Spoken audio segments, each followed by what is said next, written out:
ওরে ভাই মইরা যা আত্মহত্যা করতে চাইছিল বিষ খাইয়া। ঘটনা হলো ছবির নাম হলো কুম্ফু নায়ক, ওস্তাদ জাহাঙ্গীর আলম ছবিটার প্রযোজক ছিল তিনি, নায়ক ছিল রুবেল।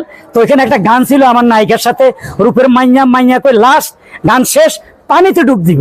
আমার এখন বুঝতে পাইছে মাইয়ার হলে দিছি ডুব, ডুব দি পানির তলে মনে হয় 2-1 সেকেন্ড 2-5 সেকেন্ড ছিলাম, উঠছি। আর আপনার ভাবি গানে যে এটিএন বাংলা দিছিল, গান দেখছে, দেখে হারে জিদে 3 দিন ভাত খাই নাই, বিষ খাই আত্মহত্যা করুন।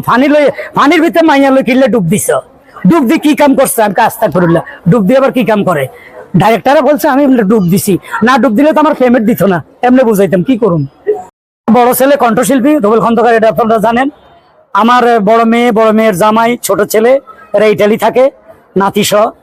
আর আমার ছোট মেয়ে বিয়ে দিছি ঢাকা, হাজব্যান্ডে ওষুধের ব্যবসা করে। এই আমার 2 ছেলে 2 মেয়ে। আর আমার ওয়াইফ খুবই ভালো। আমি যে এত দুষ্টামি করি, অভিনয় করি, রাতকে রাত বাইরে থাকি, কোনো সময় আমাকে ডিস্টার্ব করে নাই বা একটা বাজে কথা বলেনি। জোয়ান্তি বয়সে একটু সন্দেহ করতো, এখন তো বুড়ো হয়ে গেছে, এখন সন্দেহ করে না। জোয়ান্তি বয়সে কোন নায়িকার হাত ধরছি, কোন নায়িকার বুকে নিছি কিনা, এগুলা দেখতো। তো আমি আসলে অনেক সময় নায়িকা বুকে নিতাম না, আমার ওয়াইফে মাইন্ড করতো, আমি দূরে রাখতাম, বোন তুই দূরে থাক, তাইলে আমি খুশি।